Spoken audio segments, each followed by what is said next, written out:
Blog Talk Radio. Hello and welcome to Around the Nest, Jay talking our way around the Toronto Blue Jays minor league organization.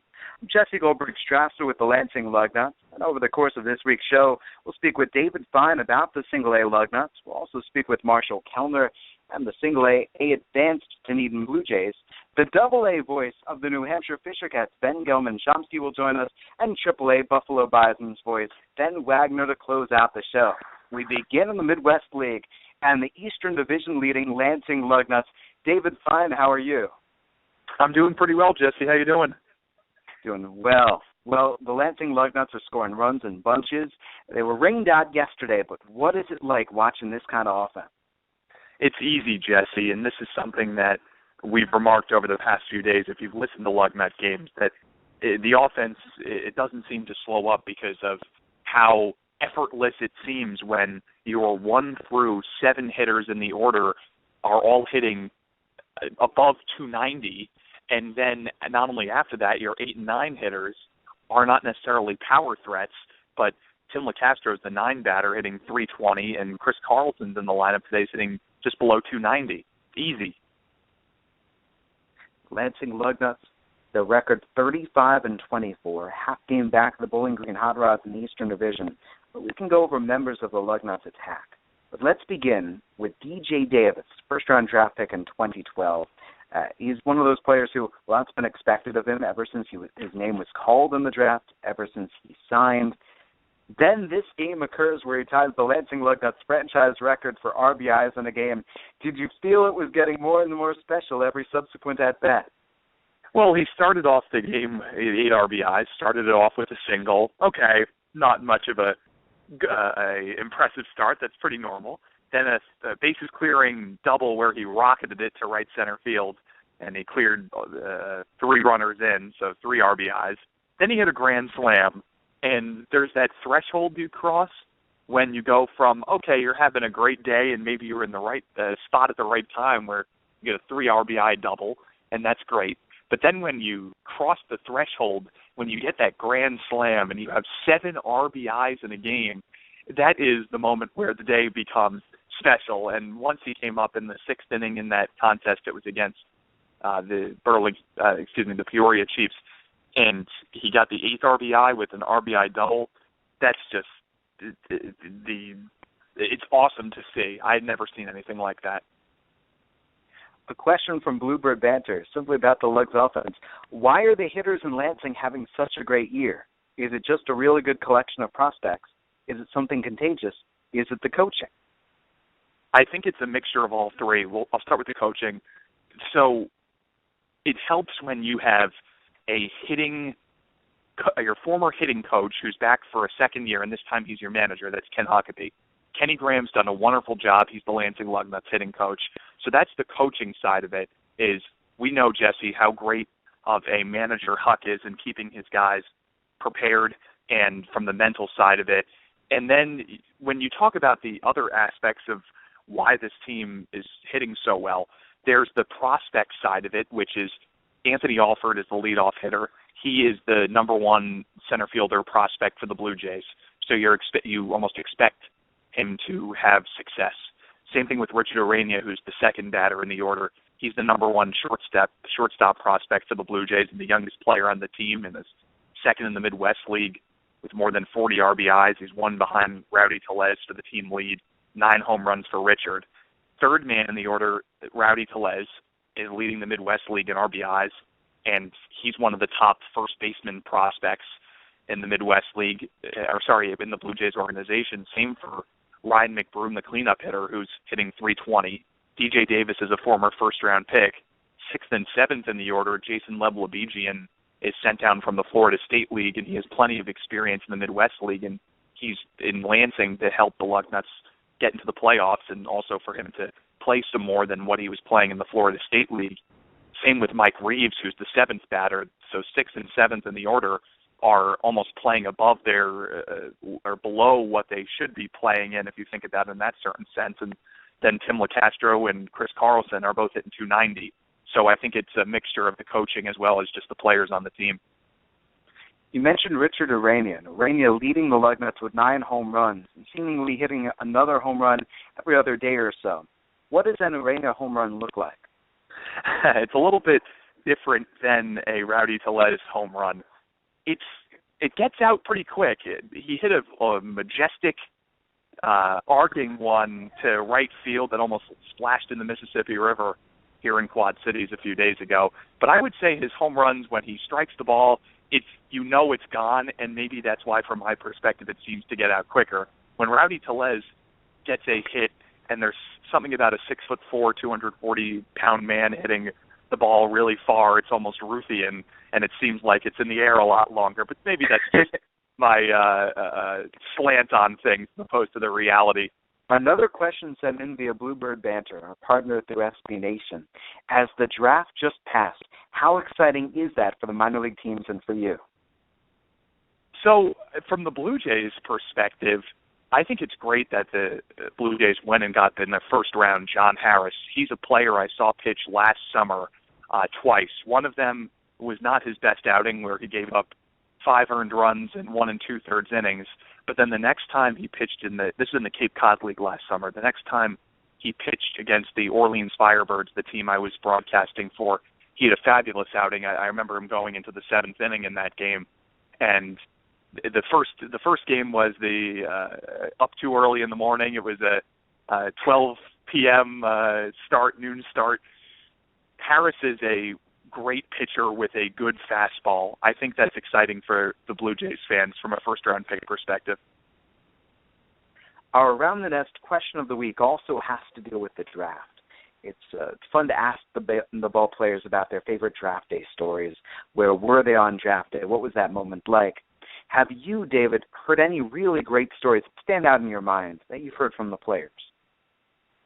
I always think it's interesting the mixture that you get of the players that were sitting there in front of their computer hitting refresh every 10 seconds versus the player that got the call and then would to hear about they were drafted. So actually, Jesse, today the pitcher for the Quad Cities River Bandits, I think this is one of the better stories, Brox Dykeshorn, he found out he was in a little bit of a different way than others. He was, if I remember correctly, he was not informed that he was going to be drafted by the Astros until they basically called him the day before the draft. Before then, he had no indication that the Astros were going to draft him. His area scout wasn't really in contact with him. I find that interesting that a team could not have much of an idea or a player cannot have much of an idea that a team was so interested in him until right before he's picked within 24 hours. Surprise! You can find David Fine on Twitter at RealDavidFine, the Lansing Lugnuts, LansingLugnuts.com. Are on the road right now, but the Lugnuts will be coming right on back home to Cooley Law School Stadium next week, a 6-game homestand to close out the first half, and they're battling for a playoff berth currently in the Midwest League's Eastern Division. David, thank you for your time. Talk to you soon, Jesse. Bye. From David in Single A Lansing, now let's go to Marshall Kellner and the A-Advanced Dunedin Blue Jays. Marshall, how are you? I'm great, Jesse. How are you doing? Doing very well. All right. The draft just passed. Any reactions? Was there any perspective, all right, during the draft, after the draft, from the DJs and from you personally? No, I think the big buzz around here is still Jeff Hoffman from last year's draft, just because he delayed in starting his professional career because of the Tommy John surgery, and he just went again last night, started off really well, and kind of ended on a rocky note, giving up a couple of back-to-back home runs. But no, the buzz is really around him because, to be honest with you, the likelihood that we will get anybody from this current draft is probably pretty unlikely, with the exception of maybe 1 or 2 guys. But it's probably going to be next year and the year after where DJs fans start to see these players. So certainly there's excitement among the Blue Jays fans whenever the draft occurs. But I think a big buzz around here is Hoffman, and then maybe some of your Lugnuts who are lighting it up offensively, who might start to trickle their way to Dunedin up the ladder as we approach the second half of the season. Did you have the opportunity to talk to any players about their own draft day experiences? I have, and you know, it is interesting, kind of what David was saying, how each guy finds out. I also like asking I like asking coaches who have made it to the big leagues, kind of what their story was when they got called up to the big leagues. But actually, I'm going to take this in another direction. There's plenty of players who aren't drafted, such as a Roman Fields. You know, when he was signed by the Blue Jays, after a scout saw him at a tournament up in Canada a couple of Augusts ago, and decided to sign Roman Fields. But I was actually in attendance. There's a pitcher by the name of Robbie Scott in the Boston Red Sox organization, a left-hander. And I was in independent ball on my first job out of college in Chico, California. And actually, we were playing this game in Redding, California, very northern California, north of Sacramento. And for that particular game, there was no streaming capabilities available, so they had me doing the public address announcing. And there was a scout right behind me at the beginning, before the game, who I was talking to a little bit, found out he was from the Boston Red Sox.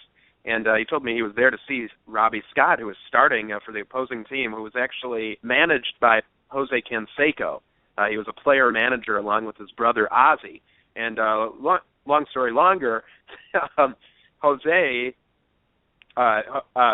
Scott pitched the first inning of the game against us, struck out the side, and the scout behind me immediately called whoever he had to call and said, sign him immediately, get in touch with his agent now. Another half inning passed, he got a phone call back saying, okay, it's done? Okay, I'll tell Jose. He goes to tell Jose, and right as we approached the top half of the second inning, before Robbie Scott could throw a pitch, Canseco calls time, goes out to tell him that he's been signed by the Boston Red Sox, and he has to come out of the game because he is now property of the Boston Red Sox. So that was pretty cool, and I looked today, and he's doing well. He's split the year between AAA and AA. So that was pretty cool to be in attendance as a guy's dream really was realized. Love it. Well, you're seeing a guy excel more and more. It's tough to say that Murphy Smith is living the dream yet in terms of his biggest goals are ahead. He's the reigning Florida State League Pitcher of the Week, though, and he is excelling for you. He absolutely is, Jesse. Back-to-back scoreless performances. His last one, a complete game shutout in Game 2 of a doubleheader, 7 innings, and he didn't allow a hit for the first 5 2/3. He's now on a scoreless inning streak of 15 innings, and his story is interesting because he's been at AA the past 3 years in the Oakland Athletics organization, and you get sent. We all know how big the jump is from high A to AA. You get sent back down to the high A level, it can kind of be a punch to the gut. And Murphy has said openly, it's not ideal. Obviously, he'd rather be in AA, AAA, or the big leagues. But, he's 27 years old, and he has just had a great attitude about it and said, it's a new opportunity for me. I didn't see where I really fit in with the Oakland Athletics organization moving forward, and Toronto gave me a chance, and I'm making the best of it, and he certainly is. And it sounds cliche to just say a guy knows how to pitch, but that's exactly what you think of when you watch Murphy Smith. The guy knows how to change speeds. He locates all of his pitches, and right now he's just on a roll that you don't see very often, and he's actually going for us tonight in the opener of a series against the Lakeland Flying Tigers. So it will be very interesting to see if he can continue this role, and if he does continue this role or anything close to it long term, don't think we'll be seeing him too much longer in Dunedin. So the DJs fans should be very lucky to see him while we have a chance because he's a good pitcher. This is Marshall Kellner, voice of the Dunedin Blue Jays. I believe you did have a pitcher just get called up to AA. If not Murphy Smith, how about the left-hander Chad Gerardo earning his ticket upward toward New Hampshire? Chad absolutely deserved the chance to see what he could do at the AA level. He was a Florida State League All-Star selection. We actually had 4 relievers selected to the All-Star team. Gerardo, Alberto Tirado, the young 20-year-old fireballer from the right side, Will Browning, who just got sent back from AA here, who was the DJ's closer for the first part of the season before he was called up, and then Jimmy Cordero, too, who can touch 103 on the gun, as we've discussed on this show multiple times. So all those 4 were selected to the All-Star team. Jurado is a very unique pitcher from the left side. I wouldn't say he's fully sidearm, but he drops down very low and kind of just slings it in there, and lefties can't touch him. Lefties haven't done anything against him all season long, and righties aren't faring too much better either. So it's exciting for Chad, and excited to see what he can do in making that big jump to Double-A. Certainly well-deserved. I'm excited for those pitchers going upward. Not excited for you. You're losing quality talent. From the bright side, you just activated J.D. Davis off the disabled list not too long ago, and he has been quality. He surprised everybody in Lansing with what he did with the Lugnuts in a very short period of time. I'm glad to see it translating in the FSL. No question. He played a few games and had to go on the disabled list, but since he's come back, he's picked up right where he left off. And he has 12 hits so far with the DJs in 8 games. 6 of the 12 hits are doubles. And last night, the first 5 doubles were all pulled down the left field line. His one last night, though, he hit to the gap on one hop off the wall with authority to the opposite field. And he's just a guy, with his stature, you wouldn't think he'd have as much power as he does, but he has great bat speed. And speaking of speed, the guy can absolutely fly. He hasn't really shown it on the bases yet in terms of stealing. He's 0 for 3 stealing bases. So excited to see what he can bring in that area going forward, and also excited for the combination of Roman Fields and J.D. Davis at the top of the lineup, what pressure they can put on opposing defenses. They were on first and second last night together. Fields was on second, Davis was on first, and they tried a double steal. The pitch was fouled off, but Fields was just dancing around out at second base, completely diverting the attention of the pitcher. So when those two get aboard, either one of them or both of them at the same time can really put pressure on the defense, and they're going to be fun to watch at the top of the lineup. J.D. Davis off to a very good start. There's another newcomer in Dunedin whom I don't know too much about, but it seems like he's made a positive impact in his short time with the DJs. What do you know about Martin Medina? Medina was traded from the Chicago White Sox organization, and he had been playing at Double-A Birmingham. And he's known as a very good defensive catcher. He's only played a few games so far for us, 4 games, but he's 6 out of 12 so far. Hasn't been a big-time hitter throughout his minor league career, but he's still only 25 years old, and they like him enough to the point where they've been playing him a lot. And Jorge Saiz's playing time has diminished slightly. Saiz, a very good defensive catcher in his own right, has done excellent throwing out base runners this year. Over about 35% he's caught of runners stealing, but I think we'll see more even playing time. Mike Reeves, when he was here before he got sent back down to Lansing, he had been playing maybe 35-40% of the games, and Size the others. Here it's been more of a 50-50 split since Medina arrived. I think the Blue Jays wanted to take a good, long, hard look at both of the catchers they have, Medina and Size, right now. Makes sense. And it's fun to see that contrast, whether it's the offensive side, whether it's the defensive side, and the guy coming in with Double-A experience, that can do nothing but help the pitchers. Oh, exactly. And, we talked about it with Murphy Smith, how he really just knows how to pitch. Martin Medina, like you said, he's worked with those Double-A pitchers. So it's a good presence. Look at what Russell Martin has done at the big league level. And we just hear stories every day, people raving about the impact that he's had that you really can't even see necessarily in the numbers. Yes, the numbers can help, but, just what he is able to do from a leadership perspective, I think any guy with Double-A experience at this level, that's where these guys want to go, so it's helpful. Tell me about something coming up at your ballpark. I want to know about beer, bacon, and fireworks tonight. Yeah, that's tonight. Very, very interesting. It's kind of similar to our wing night where fans can get a wristband and then they can just sample a bunch of different wings. Here it's bacon. So there's bacon from a variety of different local establishments, and fans with their ticket can get a wristband and for $5 extra, I believe, and sample all of the different bacon.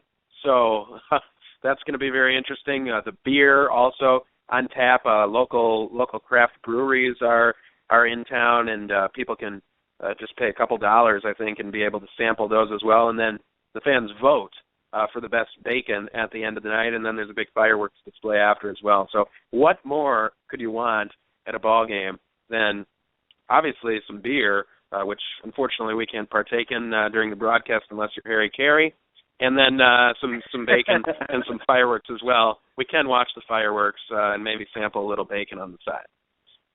I love it. Marshall, it seems like every single time I talk to you that there are fun things going on at Florida Auto Exchange Stadium. Oh, absolutely. We have a fun time here. The wing night was awesome. Superhero night was fun. People dressing up in costumes, and people are excited about this one. I'm excited to at least smell out my window. It's going to be, the smells are always good here, but it's going to be a little extra something special, I think, tonight with the bacon samples flying off of the shelves. Question I received from not Bluebird Banter, not a fan, from Mike Reeves. Mike and Jason Leblebijian joining us, the Lansing Lugnuts from Dunedin, transferred down the ladder because the Lugnuts had some injuries. Mike was wondering if people thought that the Florida State League was more of a pitcher's league or a hitter's league. I had heard the reputation was one toward pitchers. What has it been to your experience? I would agree with Mike. I think it's been more of a pitcher's league, and agree with you as well, Jesse. You look at what the average ERA has been in this league. It's 3.23 right now. The average ERA, the league average hitting wise is 2.50. So that's not that bad. But an average ERA of 3.23, and there's a lot of big ballparks here. Lakeland comes to mind in particular. That seems like it's modeled after Comerica Park, and even George M. Steinbrenner Field, where the Tampa Yankees play. It has the exact same dimensions as Yankee Stadium, but that means it's huge to the gaps. So there's a lot of big stadiums here. Ours is a little more hitter friendly than most, I would say, but there are a lot of, as they say, graveyards out there for pitchers to be very benefited from here in the Florida State League. And we've seen a ton of top-notch pitching prospects. Jeff Hoffman's pitching for us right now, but there's plenty of other strong pitching prospects throughout this league. So I'd say it tends to that's what I had heard coming into, and I've seen nothing to sway my opinion that it is a pitcher's league. I love that term, graveyard. The pitcher uses it gleefully, and the hitter looks haunted whenever he looks out and sees those spacious outfield dimensions. And if he gets too much air underneath that baseball, it doesn't matter how hard he hits it. Absolutely. And when we were in Lakeland, there were some balls where I just recall some of our players that they hit very, very hard, and then they'd kind of look out to the outfield like, what happened? What exactly happened there? I deserved better than I got, but that's why they say don't always focus in on the results. It's about the approach, how hard you're hitting the ball. That can be frustrating mentally on a player. They're hitting balls hard, and players are just tracking them down, or they're singles instead of doubles, or doubles instead of homers. That can be frustrating. But graveyard, I think it had to be invented by a hitter because it's a negative connotation. The pitchers, it's Paradise Island for them. Fascinating idea. And there's the idea, and I agree with this, that the largest leap in the minor leagues is from single A advance to double A. But that idea that, hey, your offensive results might improve regardless of how you're actually performing because of those ballparks. Marshall Kellner, thank you very much for your time. Thanks a lot, Jesse. Appreciate it. Marshall Kellner with the A Advance Dunedin Blue Jays. Now let's jump our way all the way up the ladder, up to AAA, and join Ben Wagner of the Buffalo Bisons. Ben, is this true that in Louisville you honestly had a heat index of 139 degrees? It felt like I was in an oven. Unbelievable. I took a walk around the ballpark in Louisville, Kentucky on Sunday afternoon. I thought, my goodness, is it me? Am I out of shape? Why do I feel so hot? So I checked the phone, and the heat index for Louisville, Kentucky was 139 degrees, and it felt every bit of that. And I'm a huge, remember, I live in Buffalo. I'm a huge proponent of heat and warmth, especially this time of year. 139 degrees, though, was too much. I had to go immediately back in to find cooler temperatures in the clubhouse. It was really I can't even imagine. Well, the fun thing, too, to follow along with is, yes, everyone in the minor leagues and in the major leagues, too, has been following along with the Triple Crown races. But I was looking at your Twitter feed, and it just seems that you had a different angle and perspective on those Triple Crown races than other folks. In terms of being in Kentucky about it, or yes, watching in Kentucky for the Kentucky Derby, and then in New York for the Belmont, or was it vice versa? Well, we were when the Triple Crown race started. Louisville was in Buffalo, and I was with Matt Andrews, who has a really good relationship with a couple of track announcers at the Kentucky Derby. So he was giving me some details about what was going on behind the scenes and what was happening as well in Louisville. So, of course, fast forward 5 weeks, lo and behold, when the Belmont is being run, Buffalo now is in Louisville, Kentucky. We had a night game that evening, and in fact, Sam LeCure brought the house down because he had a good feel, as they say. And when they were replaying the Belmont about 2 minutes after it actually had run, nobody in the ballpark knew what happened, because, the baseball game was happening. Sam LeCure was coming from the bullpen. He wraps up his warm-up tosses, and he starts walking around the first base side of the ballpark as they replay on the video board the entire race, not just a snippet of the American Pharoah finish. They are replaying the entire race, and he just stood with his hands on his hips, as did everybody else in the ballpark, watching the whole race unfold. So that was a great moment and a good feel moment as well by the umpires, Sam LeCure and everybody else that was associated. So I don't know, there were like 8,000 people at the ball yard that night. So it was pretty awesome. From the joy and jubilation, I'm going to bring things down a note. What did the mayor of Coca-Cola Field, what did Frank Mooney mean to Buffalo? That's a great question, because he had reaches that really we are just now finding out about. My general manager, Mike Buczkowski, who had worked with Frank for almost 30 years, this, of course, is after he retired from his actual real job, and he had such patriotism as well when he served in the United States Navy. We'll get to that in a second, but he was a community patriarch. He was somebody that at Coca-Cola Field would greet you with a smile. He was far and above in terms of customer service and going the extra mile of under-promising and then over-delivering in terms of if it was a sponsorship contract, if it was somebody that was iffy on renewing season tickets. He was the epitome of what it means, I think, for all of us, for young men and women that are just starting out as interns working in sports, to the people that have been there for decades. And some of the people in Buffalo at our ballpark have worked there for every game since it opened in 1988, and some of that even beyond in the early 1980s too. He is the epitome of what it means to work for Rich Products Organization. He is every bit of what it means to work for the Rich Baseball ownership group, as well as be a huge, huge part of the community, from serving on different community boards a number of years ago to making sure events are done and done tastefully at the ballpark as well. So tremendous, tremendous individual and loyal listener to our broadcast as well, and he's definitely going to be missed. Just recently passing away.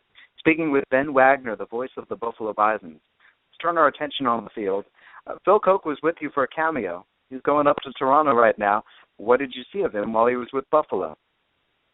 We honestly didn't see that much of him. It was just a handful of opportunities that he came out of the bullpen and served. Better lefty on lefty. He was trying to spot on the outside corner against left-handers, which he was able to do. He said there were a couple of mechanical things that he and Randy St. Clair had been working on in bullpen sessions in between even his Bison outings, and he threw a couple of times before he actually debuted in Indianapolis. So good life on his pitches, and that was actually what he was trying to hone in on from a mechanic standpoint, is make sure he stays closed enough and not let that shoulder fly open as he's coming through, because he had enough run on a couple of his pitches that he was really pleased with how they were moving. But mechanically, they were running away, and he issued a couple of early walks in that outing in Indianapolis and then threw in Louisville as well. But he cleaned up a couple of things, and everybody that I talked to said when he's keeping the ball down in the zone, he will be a player at the major league level. And they must have liked what they saw because he's quickly elevated from just a short stint in Buffalo all the way, now with Toronto. And I know this was an opportunity to him as well. He told me in one of the interviews that we posted, the Blue Jays were not an afterthought when it came to being released by the Chicago Cubs. The Blue Jays were active in trying to talk with his people, even in the free agent period before he ended up signing with the Chicago Cubs. So this isn't something that just kind of fell into his lap and they were taking a flyer on. This is clearly somebody that the Blue Jays had already done a lot of research on and also had a mindset of if they saw certain things from him or if he became available again, they would pull the trigger on. And there's no surprise here that Phil Koch is in the big leagues as fast as he is. Another player with Major League experience. Question from Bluebird Banter. How is Ramon Santiago looking defensively? How's he looking in the field? I think he's played a better second base than he has shortstop. He's admittedly, he's made a couple of mistakes that he knows he should have been able to make, including what would have been a pivot or an opportunity to pivot to double play when he was in the doubleheader yesterday. So, it's not that he looks clunky by any means or by any stretch of the imagination. I think he's just trying to get back into playing shape and be game ready. Right now, I'm not sure he's there 100% yet, but it's coming along, and he's getting a lot of at-bats. His approach at the plate from both sides looks really good, and just defensively, I think he's just got to get his body back up to game speed right now. And finally, with Ben Wagner, voice of the Buffalo Bisons, a question of the week. Love draft day stories, whatever a player's draft day experience was. What are your favorites that you've heard? Two, actually, and in far different time frames as well. I asked Gary Allenson about his opportunity when he found out that he was drafted. He couldn't even really remember it. He thought that the scout called his house. Now, remember, this is way before cell phones and email and tracking and all that stuff that we're accustomed to today, and with instant analysis and also instant information with Twitter and so on. Gary thought one of the scouts called the house, told his dad who he had been drafted by, and then he got the message that way. How things change. Now, Josh Tolley was another one. When he was in Illinois, there were opportunities for him to go to college, but he also knew if the right opportunity came around that he would go. And when the Mets called and gave him an offer, it was something that he was going to take a jump at, and he did. And he said there was a little bit of a small gathering. It was nothing like over the top, not a huge draft party, but he was in Illinois when the New York Mets drafted him. And, of course, now, once you get the phone call, then the real party begins, right? But you have a lot of anticipation and build-up, as he said, to get to that moment. But once it finally arrived, then he said, a lot of pressure was alleviated, a lot of what-ifs around the friends and the family, and then they could finally start to put on blue and orange and have a lot of fun. The Buffalo Bisons are off today, but tomorrow is Saturday Night Bash. You're taking on Charlotte, right back in action. 2 games here at home before you head off to the road, Lehigh Valley and Syracuse. Go to Bisons.com for all the latest. And follow Ben Wagner on Twitter at BenWag247. Ben, thank you for your time. Awesome. Thanks to the people that wrote in on Bluebird Banter, and thanks to you, Jesse, for hosting the show. From Ben AAA down to AA now with another Ben. Ben Gelman-Chomsky with the AA New Hampshire Fisher Cats. Ben, how's by you? Things are good, Jesse. We got into Altoona pretty late last night. We had a long rain delay in the finale against the Akron Rubber Ducks, and we had to deal with the time constraints of that. But here at Altoona's People's Natural Gas Field, we're excited to get a new series going after the last couple games of the last series didn't exactly go our way. My guy Trey Wilson is there. He used to be the number 2 voice of the Lansing Lugnuts last year. Bluefield the year before that, so 2 times on Around the Nest, 2 successive seasons. He better treat you hospitably. Yeah, he's actually standing in the booth to the right of me. I can see him right now working on the tie line as I do Around the Nest, and he gave a little wave. And, he's been great. He came by when we were in New Hampshire for the Altoona series there. So it's really been great having that connection to Blue Jays past and present. What I note tonight is that Altoona, you've got Joel Pinheiro going to the mound. You've got a starting rotation with Pinheiro, with Taylor Cole his last time out, with John Anderson, with Matt Boyd. I swear to you, Ben, it seems like every single game you've got a New Hampshire Fisher Cats starter going 6-7 innings. And it's really wonderful to see, especially as you referenced Taylor Cole yesterday. He was a hard luck loser, just a fantastic outing for Taylor. Gave up just 2 runs on 5 hits and struck out 5, didn't issue a single walk. And if not for the fact that the Fisher Cats got 1 hit, he might well have walked away with a win. We've got a lot of guys who are capable of giving you good outings out of the rotation. And our bullpen has had some struggles, especially in the month of June. It's been pretty rough. June ERA in the bullpen is 7.25. So the deeper the starters are able to go, it lessens the load on the bullpen a little bit and gives them a little bit more leeway to work out the kinks. Would you say that Taylor Cole's performance is one of the top headlines of the week, or has there been another story with your Fisher Cats that has really grabbed attention? I think Taylor's performance has to be one of the top stories of the week. Here's a guy who led the minors in strikeouts last year. He's had some growing pains as he's adjusted to Double-A, and certainly, Jesse, you know just as well as any broadcaster that what works at one level is not necessarily going to translate to the next tier. So for Taylor to adjust his game on the mound, something that worked so effectively last year, it takes an enormous amount of humility, of patience, and of hard work. And he's really gone through it with the best attitude I can imagine. He's a joy to watch every single day, a guy who is a high-character player both on and off the field.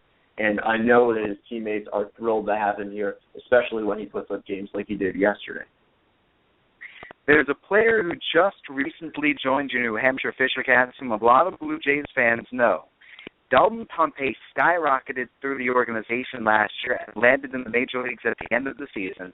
This season he began with Toronto, and he was sent down to AAA with Buffalo. Now Dalton Pompey is in AA. It seems to me, this might be a good spot for him. And so far he's taken to it very well. What have you seen from Dalton? Well, one thing that really sticks out to you is how consistent his approach is day in, day out. He was the only Fisher Cats hitter to collect a hit in yesterday's game against a really fantastic pitching performance, it should be said, by Will Roberts of the Akron Rubber Ducks. He's hitting .368. He's hit safely in every game since joining the roster, and he's just doing a fine job in all facets. He's a guy who obviously has all the tools to be a success at the major league level. I love seeing how much range he covers in center field. He takes plays away that he has no business getting to, and it adds a different dimension to the top of your lineup when you've got 2 guys like Dalton Pompey and the recently returned John Birdie with electrifying speed. Ronald Torreyes is another addition. He was picked up from, I believe, the Houston Astros organization, and he had not hit. Usually hitting is a tool that Ronald Torreyes is known for. And then a couple of days ago, he busted out, put 3 hits, 4 runs batted in to help the Fisher Cats win easily. Could he be breaking through? I certainly hope so. We haven't seen as much of him since that game. He went 0 for 4 the next day. He was held out of the lineup yesterday. He's not starting today for the Fisher Cats. But he's a guy that you can just see the natural hitting ability. He's not a guy who's going to hit 20 homers a year for you. He just has really good instinct at the plate, a gap-to-gap guy, capable of hitting very well with line drives all over the field. So I'm interested to see how it translates and how he gets his playing time now that John Birdie is back in the fold. Shane Opitz getting the start at second base today. A few players capable of playing at the Keystone Sack for the Fisher Cats, and that's where Torreyes has seen the majority of his time. What did you think about the draft? How was the draft perceived at the AA level? Was there interest in the Blue Jays who they were picking up? Is there any feeling of a way that the draft can extend and just affect you guys in even the slightest bit? Absolutely. You got guys on the bus talking about, he's going to get a big bonus. He's not. They're very interested every year talking about guys who were drafted last year. The name Jeff Hoffman came up more than once in the past week as guys started thinking about it. Obviously, the Blue Jays, with a very interesting strategy early on, I'm interested to see how it translates for them, taking a lot of pitchers in the early going, 4 out of the first 5 picks being pitchers. But certainly we've seen at the major league level that there's no such thing as too much pitching depth, and I think the guys here in New Hampshire would agree with that. guys go down, guys go up, but you can never have enough quality pitching.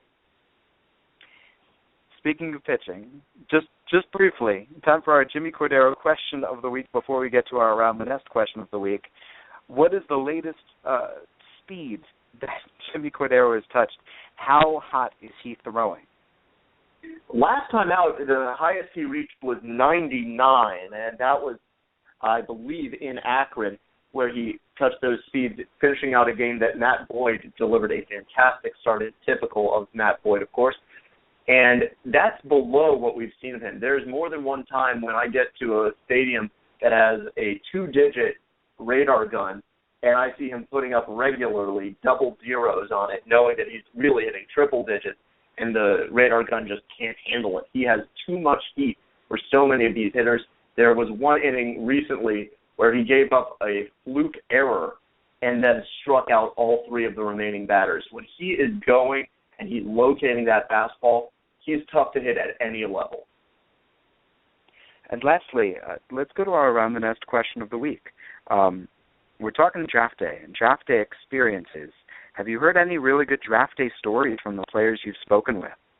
You know, for me, I find it more interesting when players have a draft day that they weren't necessarily expecting. Talking with Danny Barnes a little bit today, obviously a very intelligent guy, he had thought he was going to go higher in the draft than he did. It was a little disappointing in that facet, and he was on the phone with family and friends and his girlfriend throughout the day. And then, you know, he gets drafted by the Blue Jays, and he takes a moment and he thinks, you know, this is a great spot for me. This worked out in the end. So it's important for guys when they're going through the draft process, which can be often frustrating and opaque, to bear in mind that your preconceptions of what you might have wanted aren't necessarily what's going to work out as the best thing for you. And certainly Danny excelling with New Hampshire this season. We're thrilled to have him, and he seems pretty happy to be here too.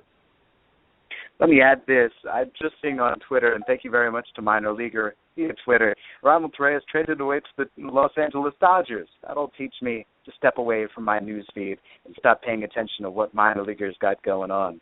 Ben Gelman. Well, it seems like every day we have a roster move, yeah.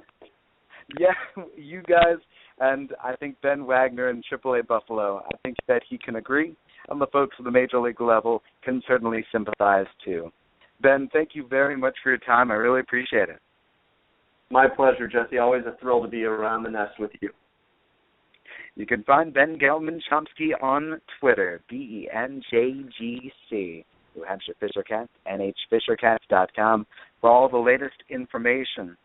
Well, so far on this week's show, we began with David Fine in Class Single A Lansing, moved up to Marshall Kellner, A Advanced Dunedin, moved up to AAA Buffalo, and Ben Wagner joined us from the Bisons and finished things off with AA New Hampshire and Ben Gelman Chomsky.